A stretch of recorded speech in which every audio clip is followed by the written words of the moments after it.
बज्जी और जादुई छत्ता।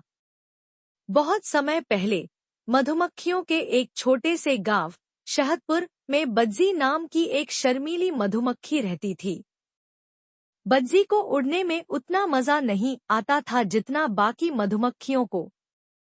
वह हमेशा सोचती थी कि वह दूसरों की तरह तेज और बहादुर नहीं बन पाएगी।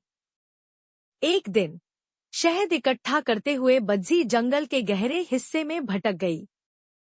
वहां उसने एक चमकता हुआ छत्ता देखा।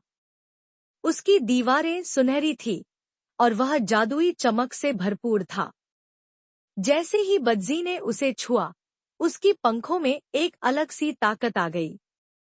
वह इतनी तेज उड़ सकती थी कि पलक झपकते ही कहीं भी पहुंच जाती।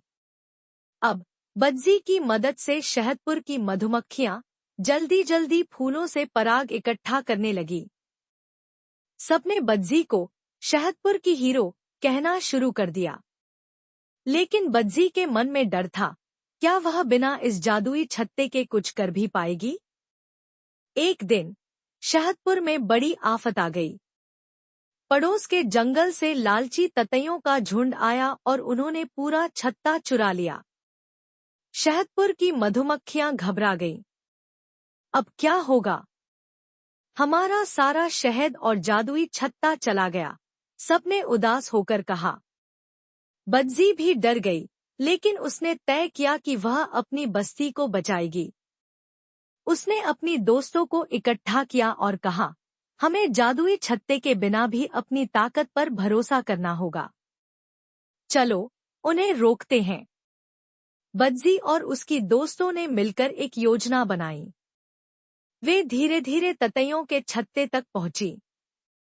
बज्जी ने अपनी तेज उड़ान का इस्तेमाल करके उनका ध्यान भटकाया, जबकि बाकी मधुमक्खियों ने चुपके से जादुई छत्ता और शहद वापस ले लिया।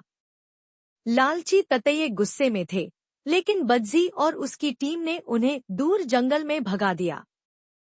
जब मधुमक्खियां सुरक्षित लौट आईं, तो सबने बज्जी की तारीफ की।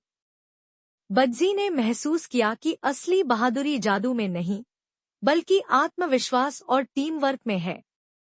उसने जादुई छत्ते को वापस जंगल में छोड़ दिया ताकि कोई और उसे चुरा न सके। अब बज्जी शहदपुर की सबसे प्यारी और बहादुर मधुमक्खी बन चुकी थी। सीख: सच्ची ताकत हमारे अंदर होती है, जादू या किसी चीज पर निर्भर रहने की जरूरत नहीं। बज्जी और उसकी मधुमक्खी दोस्तों ने शहदपुर को और सुरक्षित बनाने की योजना बनाई ताकि दोबारा कोई खतरा न आ सके।